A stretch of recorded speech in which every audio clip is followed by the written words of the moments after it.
오늘의 말씀을 통해서 사귐의 신앙이라는 주제로 함께 말씀을 보겠습니다. 그럼 신앙생활에 있어서 예수님 이 땅에 오신 목적 중에 하나가 바로 이런 사귐, 친밀함이라는 단어가 되는데요. 그리고 신앙생활은 어떤 율법적인 어떤 모습도 있겠지만 진정한 친밀함 속에서 인격적인 모습들, 결국 하나님과 얼마나 교통하는가, 이것이 중요하다라는 사실들을 보게 됩니다. 그래서 오늘의 말씀을 통해서 사귐의 신앙이라는 주제로 함께 말씀을 나누도록 하겠습니다. 먼저 요한일서 1장 3절 말씀입니다. 우리가 보고 들은 말을 너에게도 전함은 너희로 우리와 사귐이 있게 할 함이니 우리의 사귐은 아버지와 그의 아들 예수 그리스도와 더불어 누림이라. 그럼 요한일서가 궁극적으로 우리에게 기록된 것은 생명이 있음을 알게 하기 위해서 기록됐다는 것을 보게 됩니다. 근데 이것들을 전하는 과정 속에서 자기들이 보고 들은 바를 이 요한의 편지를 쓰면서 너에게도 전한다. 그것은 우리와 사귐이 있는 것입니다. 결국 편지를 보낸 사도 요한과 편지를 받은 그 성도들의 어떤 교제를 이렇게 추구하기 위해서 편지를 썼다라는 부분이 있는데요. 그 궁극적 목적은 뭐냐면 이 편지를 읽음을 통해서 우리의 함께 사귀는데 우리의 사귐은 결국 아버지와 그의 아들 예수와 더불어 누리는 것이다. 더불어 함께라는 말씀을 통해서 우리가 교제하는 그 교제를 너희도 누리기를 원한다 라고 하는 것을 보게 됩니다. 그래서 여러분들 사도 바울이 얘기하는 것은 이 우리의 사귐, 그러니까 내가 지금 경험하고 있는 이 사귐을 너희도 함께 하기를 원한다 라는 것들을 강조하는데요. 우리의 사귐은 뭐냐? 궁극적으로 첫 번째 하나님 아버지와의 사귐입니다. 하나님 아버지를 알고 하나님 아버지와의 교제하는 모습, 이것이 바로 우리의 그 사귐이었다라는 것을 보게 됩니다. 그리고 두 번째는 그의 아들 예수 그리스도, 그의 아들 예수 그리스도와의 더불어 누리는 것. 여러분들 여기서 중요한 것은 초대교회는 이 하나님 아버지 예수 그리스도를 왜 믿느냐? 하나님 아버지를 잘 섬기기 위해서. 하나님 아버지의 친밀한 길은 예수 그리스도밖에 없다는 것을 보여줍니다. 율법의 어떤 지킴을 통해서 하나님 아버지의 뜻을 이루려던 유대인들에게 예수님 이 땅에 오셔서 율법의 어떤 완성을 하신 것들, 율법의 모든 것들을 완성시키시고 또한 예수 그리스도 믿음을 통해서 인간이 궁극적인 어떤 신앙, 하나님과의 친밀함을 경험하도록 인도해 주신 걸 보게 됩니다. 하나님은 율법을 지키는 것이 아니라 율법을 통해서 하나님과 사귐을 원했는데 유대인들은 율법을 지키는 것에 집중하다 보니까 하나님과 사귐보다는 자기 중심적인 신앙, 율법을 잘 지켰어, 율법 못 지켰네, 이런 율법의 관점에만 머물렀다는 겁니다. 근데 예수님 이 땅에 오셔서 율법의 궁극적 목적은 하나님께 가까이 나가는 것, 죄를 깨닫고 하나님 앞에 나가는 것이었습니다. 그리고 이 죄를 깨닫게 하시면서 하나님께 나갈 수 있는 길이 바로 예수님이라는 사실들을 우리에게 보여주신 것입니다. 그래서 예수 그리스도를 믿음을 통해서 우리는 하나님께로 더욱더 담대히 나가는 것입니다. 오늘날 신앙 가운데서 우리가 예수 그리스도를 왜 믿는가? 궁극적으로 하나님 아버지를 섬기기 위해서는 것을 보게 됩니다. 그래서 이 땅 가운데서 하나님 아버지의 친밀한 아버지의 교제를 추구해 나가는 것이 진정한 신앙인 것을 보게 되죠. 그래서 사도들이 계속적으로 요청하는 것이 뭐냐면 예수 그리스도를 믿고 구원받고 하나님의 자녀가 되어서 하나님과 화목해라. 고린도후서 5장에도 그렇게 말씀하는 것을 보게 되죠. 19절부터 21절 가운데 하나님과 화목하라고 말씀하신 것을 우리가 보게 됩니다. 그렇기 때문에 이 말씀들 통해서 기억해야 될 것은 뭐냐면 하나님과 친밀함이 궁극적 신앙의 목적이고 목표라는 것을 보게 됩니다. 그래서 이 편지를 통해서 너희가 그것을 경험할 수 있다라는 것들을 얘기합니다. 그래서 요한일서 1장 5절에 보면 우리가 그에게서 듣고 너에게 전하는 소식은 이것이니 곧 하나님은 빛이시라 그에게는 어둠이 조금도 없으시다는 것이나 그에게서는 것은 즉 예수 그리스도를 통해서 듣고 너희들에게 전한다는 것입니다. 하나님이 빛인 거야. 하나님과 친밀하면 사귐을 해야 되는데 하나님은 빛이신데 어둠이 조금도 없다는 것입니다. 그래서 우리가 이 하나님과의 이 사귐의 어떤 여정들을 우리가 한번 생각해 볼 필요가 있어요. 그 다음 절의 말씀인데 이 다음 절의 말씀을 약간 순서적으로 우리가 한번 생각하면 먼저 1장 8절의 말씀을 먼저 봐야 됩니다. 만일 우리가 죄가 없다 말하면 스스로 속이고 또 진리가 우리 속에 있지 아니할 것이오. 먼저 하나님과 사귐을 하기 위해서는요, 우리 안에 죄가 있다라는 사실들을 깨달아야 됩니다. 죄의 깨달음을 갖게 되는 거예요. 난 하나님과 절대로 사귈 수 없는 그런 존재라는 것. 사귀어야 되는데 사귀는 것이 필수고 이 필수 불가결의 모습이거든요. 선택사항이 아닌 것입니다. 이게 필수 불가결의 사유인데 근데 사귈 수 없는 우리들의 모습, 죄가 있다는 사실들을 발견하는 것입니다. 그래서 율법을 통해서 죄가 있다는 것을 발견하게 되는 것, 이것이 바로 신앙에서 하나님과 사귐의 첫 번째 여정인 것을 보게 됩니다. 그러면 어떻게 되는가? 로마서 7장 21절 23절 말씀을 보면, 그러므로 내가 한 법을 깨달았노니 곧 선을 행하기 원하는 나에게 악이 함께 있는 것이로다. 내 속사람으로는 하나님의 법을 즐거워하되 내 지체 속에서 한 다른 법이 내 마음의 법과 싸워 내 지체 속에 있는 죄의 법으로 나를 사로잡는 것을 보는도다. 우리가 이 죄의 깨달음을 갖는 것이 얼마나 중요한지, 여러분들 이러해지만 겸손해질 수 있습니다. 그러니까 겸손해지고 하나님과 사귀어야 되는데 사귈 수 없는 나의 모습, 그러면 우리가 주님께 도움을 요청할 수 있습니다. 그 사이에 진정한 어떤 여정들, 진정한 어떤 이런 신앙의 어떤 과정들을 우리가 경험하면서 하나님을 더욱더 추구해 나갈 수 있는 그런 모습들을 우리가 보게 됩니다. 하나님과 사귀어야 되는데 사귈 수 없는 우리들의 모습, 이것을 깨닫는 것이 진정한 신앙의 모습 가운데 하나가 됩니다. 그래서 이 모습들을 통해서 우리가 생각해야 될 것은, 이것은 한 사람, 한두 사람의 모습이 아니라 진정한 하나님을 추구하는 자들의 갖고 있었던 궁극적 모습이었다는 사실들을 보게 됩니다. 사도 바울은 이 모습 속에서 속사람은 하나님의 법을 사랑하지만 내 지체 속에 있는 한 다른 법이 내 마음의 법과 싸워서 내 지체 속에 있는 죄의 법으로 나를 사로잡는 것을 보고 있습니다. 마음은 원하지만 육신이 약한 모습, 육신을 이길 수 있는 우리들의 상태는 아무것도 없다는 겁니다. 어떤 사람들도, 어떤 인류도 자기의 어떤 꾸밀 수는 있어요. 외식할 수는 있습니다. 자기 안에 있는 이 죄의 법을 이길 수 있는 존재는 아무도 없다는 것입니다. 그러니까 여러분들, 세상 살아서 자기를 의롭다 하고 자기를 꾸미는 사람들은 꾸미고 가꾸는 데 앞장서지만 실제로는 그러지 못하고 있는 것이에요. 그러니까 거짓말하고 사귐을 추구하지 않고 하나님께 나가지 않은 그런 모습 속에서 거짓말하고 있는 모습들이라는 것입니다. 우리 속지 말아야 되는 거죠. 그래서 자칭 메시아라는 사람들이 더 악한 사람들인 겁니다. 그래서 여러분들, 이 땅 가운데에서 살면서 신앙생활을 하면서 이런 것을 깨닫는 사람이 진짜 진리를 추구하는 자의 모습인 거예요. 그래서 예수를 믿는 사람들은 결국 내 자신의 연약함, 나는 아무것도 없습니다, 내는 더러운 걸레와 같다라고 이사야 64장의 말씀을 노골적으로, 6절의 말씀이죠, 노골적으로 해석하는 부분을 받아들일 필요가 있습니다. 나는 아무것도 없는 거예요. 근데 우리는 사귀어야 됩니다. 하나님과 사귀어야 되는 거예요. 그래서 우리가 해야 될 것이 뭐냐면 죄를 고백하는 것입니다. 만약 우리가 우리 죄를 자백하면 그는 미쁘시고 의로사 우리 죄를 사하시며 우리를 모든 불의에서 깨끗하게 하실 것이오. 그렇습니다. 죄를 자백하는 것이 이런 네가 하나님께 나가는 과정 가운데 하나인 것입니다.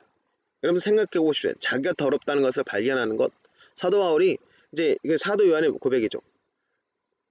사도 바울이 7장에 아까 이렇게 고백하고 나서 누가 이 공고한 몸에서 이 사망의 몸에서 누가 나를 건져내랴 이러면서 고민했던 것을 보게 됩니다. 그러니까 내가 죄가 있다는 것을 고백한다는 자체는 결국 하나님을 인정하는 모습인 것을 보게 돼요. 그리고 내가 연약하다는 것을 인정하는 겁니다. 사람은 자기가 연약하다는 것을 인정하고 싶지 않습니다. 그러나 하나님을 믿는 사람들은 자기가 연약하다는 것을 고백할 수 있어야 되는 것입니다. 아무것도 아니는 존재라는 것을. 그래서 우리가 하나님 앞에 섰을 때 이 죄를 고백하는 사람들은요, 하나님 앞에 자유롭게 되는 걸 보게 돼요. 예수님께서 바리새인의 기도와 세리의 기도를 들으시고 세리의 기도가 응답을 받았다 얘기하는 것을 보게 됩니다. 세리는 죄인인 것입니다. 자기가 죄인인 것을 고백해요. 근데 바리새인은 자기가 하나님의 법을 지킨다 생각하고 있었습니다. 그러니까 자기를 자랑하고 자기를 높였습니다. 그럼 어떤 인간도 하나님 앞에 자기 자신을 자랑할 인간은 아무도 없습니다. 여러분, 오늘날 시대가 자기 PR의 시대거든요. 그래서 악이 더 성행하는 것을 보게 돼요. 자기를 높이니까. 여러분들, 진정한 복음이 역사할 수 있는 열쇠가 뭐냐면 죄를 깨닫고 하나님께 자백하는 사람들이 많아야 되는 것입니다. 이거 죄를 자백한다는 의미가 바로 회개인 것입니다. 회개. 이런 죄를 자백하면 우리가 하나님께서 우리를 사랑하시기 때문에, 미쁘시고 의로우시기 때문에 우리 죄를 사하시고 우리를 모든 불의에서 깨끗하게 하십니다. 우리가 깨끗해진 것은 하나님이 깨끗하게 해주신 것을 우리가 보게 됩니다. 근데 만약에 우리가 범죄하지 않았다, 난 깨끗해, 나는 하나님 앞에 떳떳할 수 있어, 난 사람들 볼 때 괜찮은 사람이야 라고 말한다 그러면 우리는 하나님을 거짓말하는 분으로 만드는 것입니다. 그러니까 사람들이 자기 의롭다 하는 사람들은 하나님을 거짓말로 만드는 사람인 거예요. 그리고 그 사람들은 왜 이렇게 거짓말하는가? 하나님 말씀이 그 속에 있지 않기 때문에 그렇습니다. 하나님 말씀이 있는 사람들은 죄를 깨닫게 됩니다. 그러니까 율법이 죄를 깨닫게 하는 것이죠. 말씀이 들어오니까 죄가 깨달아지는 것이고, 나는 공고하다. 내가 하나님을 섬기려 했지만, 내 마음으로는 하나님을 섬기려 했지만 내 안에 있는 죄의 법에 내가 지고 있는 나의 모습을 발견하게 됩니다. 이것이 빛을 비춰준 빛비춤이라고 하죠. 빛이 비춰진 사람의 모습인 거예요. 내 안에 있는 더러움을 발견한 그런 모습을 보게 된 것입니다. 이런 사람들은 진짜 겸손해지죠. 신앙생활에 있어서 이런 겸손이 있을 때 외식이 사라집니다. 사람들이 있는 척하지 않아요. 신앙생활 예배 드릴 때 예배에 감격이 있습니다. 예배 드릴 때 감격이 없고 예배 드리는 것에 기쁨이 없고, 왜 그럴까? 이런 죄가 해결되지 않았다는 겁니다. 예수 믿는 사람들이 이 죄의 고백 안에서 이 진짜 내 안에 있는 응어리진 거거든요. 응어리진 것들, 해결할 수 없는 이 사도 바울이 말했던 공고함, 이 고뇌들, 이것이 막 해결되니까 이 해방의 기쁨이 있습니다. 그러니까 진정한 예배가 회복되는 것이죠. 그리고 진짜 하나님께 섬기는 것이 기쁨이 넘칩니다. 여러분들 신앙생활도 예수 믿는다 하면서 이 죄가 해결되지 않으니까, 이 죄의 고백이 없다 보니까 응어리진 상태에서 신앙생활하니까 얼마나 답답하겠습니까? 얼마나 무겁겠습니까? 그럼 예배 드리는 것도 지겹고 신앙생활 자체가 무거운 거예요. 여러분들, 그래서 여러분들이 자유롭게 하기 위해서는 수고하고 모든 무거운 짐진 자들아 다 내게로 내가 너를 쉬게 하자. 수고하고 모든 무거운 짐이 뭐냐면 죄의 짐입니다. 죄의 짐. 내가 율법을 지켜야 되는데 지킬 수 없는 나.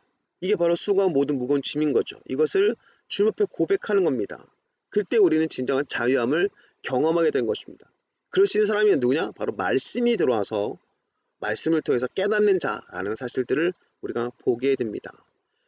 만일 우리가 하나님과 사귐이 있다 하고 어둠에 행하면 거짓말을 하고 진리를 행하지 아니함 이거니와, 그러니까 이 요한일서 1장 6절의 말씀을 이제 보게 되는 거죠.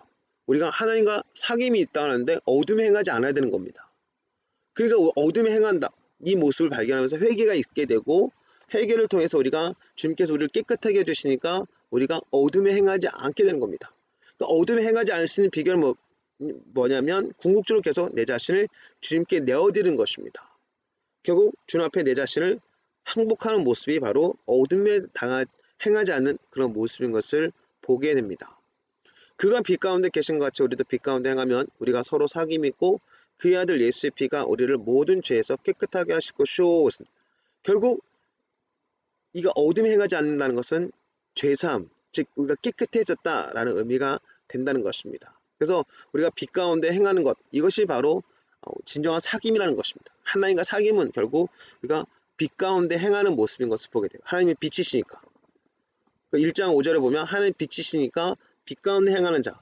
빛 가운데 행하는 사람들은 다 드러나죠. 다 보여집니다. 그리고 죄를 고백한 사람들은 빛 가운데 행하는 겁니다. 자꾸 자기를 숨기고 자기를 꾸미고 자꾸 자기를 하나님 앞에 오픈하지 않은, 즉 보여주지 않는 사람들은 어둠 가운데 당하는 것입니다. 그렇기 때문에 우리가 이 땅 가운데 살면서 진정한 하나님의 사귐을 경험하는 신앙은 계속 하나님께 오픈하고 내 자신을 마음에 열고 솔직해지는 거예요. 진실되는 겁니다. 그래서 하나님께 예배하는 자는 영과 진리를 예배할지, 이 진리라는 단어가 진리라는 단어도 있지만 진실되게 솔직하게 예배하는 것을 바로 진정한 예배의 모습이라고 말씀하셨다는 것입니다. 그렇기 때문에 우리가 이런 빛 가운데 행하는 사람들은 하나님과의 어떤 친밀함을 경험하게 되고 하나님과 사귈 수 있는 그런 모습을 경험하게 된다는 것입니다. 요한일서 2장 1절에 보면 그래서 나의 자녀들아 내가 이것을 너에게 쓰면 너희로 죄를 범하지 않게 하람이라. 만일 누가 죄를 범하여도 아버지 앞에서 우리에게 대언한 자가 있으니 곧 의로우신 예수 그리스도시나. 아버지와 더불어 예수 그리스도와 더불어 사귀는 자들은 우리가 죄를 범하지 않으려고 계속 주님께 내 자신을 고백하고 내어드립니다. 근데 죄를 범했을 때도 숨지 않고 예수님께 나오는 것이죠. 예수를 믿는 믿음 안에서 하나님께 나가는 것입니다. 그래서 예수님께서 우리를 대언해 주셔서 대신 우리를 도와주셔서 보혜사죠. 대신 말씀해 주셔서 우리를 하나님께 나갈 수 있도록 인도해 주신 겁니다. 그러니까 예수를 믿는 믿음이 얼마나 큰 자유함을 주는지 몰라요. 우리의 의로움은 아무것도 아닌데 예수를 믿는 믿음 안에서 예수님께서 이 땅에서 우리를 위해서, 우리 죄를 위해서 십자가에 달리시고 부활하셨습니다. 그렇기 때문에 이 예수 그리스도의 십자가의 그 보혈의 능력은 우리에게 있어서 죄사함을 경험하게 하고 하나님과 친밀함을 경험할 수 있는 열쇠가 되는 것을 보게 돼요. 그래서 우리가 하나님과 친밀해질 수 있는 자가 될 수 있는 것이 바로 예수 그리스도를 믿는 신앙의 모습인 것입니다. 그 믿음 속에서 우리는 더욱더 담대하게 하나님 보좌 가운데 나갈 수 있게 되는 것이죠. 그래서 요한일서 2장 21절에 보면 내가 너에게 쓰는 것은 너희가 진리를 알지 못하기 때문 아니라 알기 때문이요 또 모든 거짓은 진리에서 나지 않기 때문이었습니다. 지금 이 성도들에게 쓰는 것은 알고 있다는 겁니다. 근데도 더 확실하게 알게 하기 위해서 결국 이 거짓된 모습, 외식하는 모습을 벗어버리고 진실된 신앙을 갖게 하기 위해서 편지를 쓰는 것이라고 얘기하는 것을 보게 됩니다.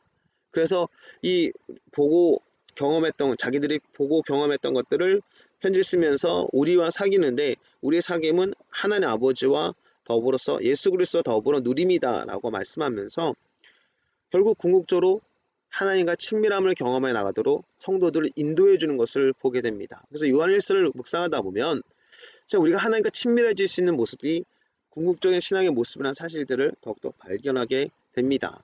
그래서 요한일서 2장 28절과 29절에 보면 자녀들아 이제 그의 안에 거하라 이는 주께서 나타나신 바 되면 그가 강림하실 때 우리로 담대함을 얻어 그 앞에서 부끄럽지 않게 하람이라 너희가 그가 의로우신 줄 알면 의를 행하는 자마다 그에게서 난 줄 알리라 라고 됐습니다.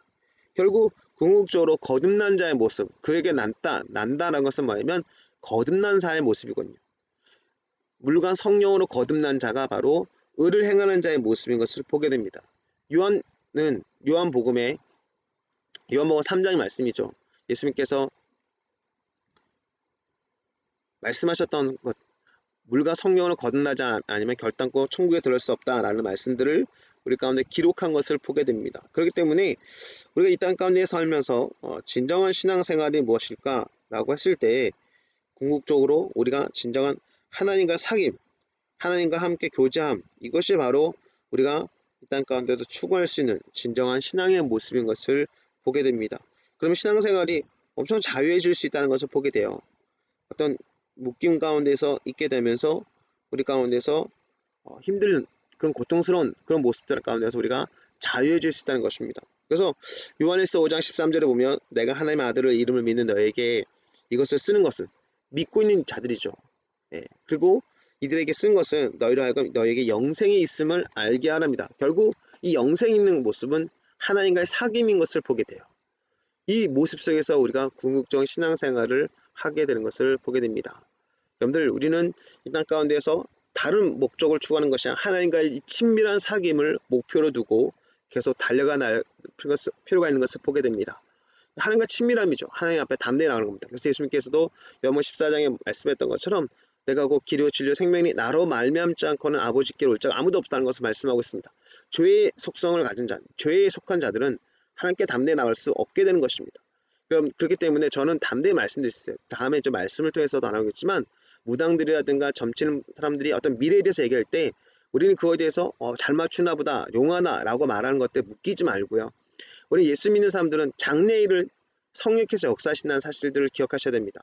요한복음 16장 13절 말씀이죠. 성령 오셔서는 우리에게 장래를 알려주시는 것처럼 이 장래를 알려줄 수 있는 것, 하나님으로부터 오는 그런 놀라운 계시를 통해서 세상을 이끌어낼 수 있는 열쇠가 바로 예수 그리스도를 믿는 자들에게 부어졌는데 우리가 뭔가 놓쳐버렸다는 것입니다. 그 놓쳐버린 열쇠를 회복하는 과정 가운데 필요한 것이 뭐냐면 하나님과 친밀한 어떤 사귐인 것을 보게 돼요.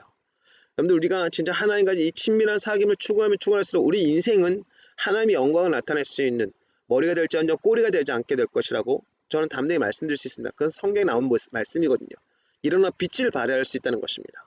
그래서 여러분들 이 말씀들을 통해서 우리 하나님과의 이 친밀한 사귐을 올려서 우리 자신을 주님 앞에 더욱더 오픈하고 열어드리고 우리가 주님 앞에 더욱더 담대히 나갈 수 있는 그런 모습으로 우리가 나가야 될 필요가 있는 것을 보게 됩니다.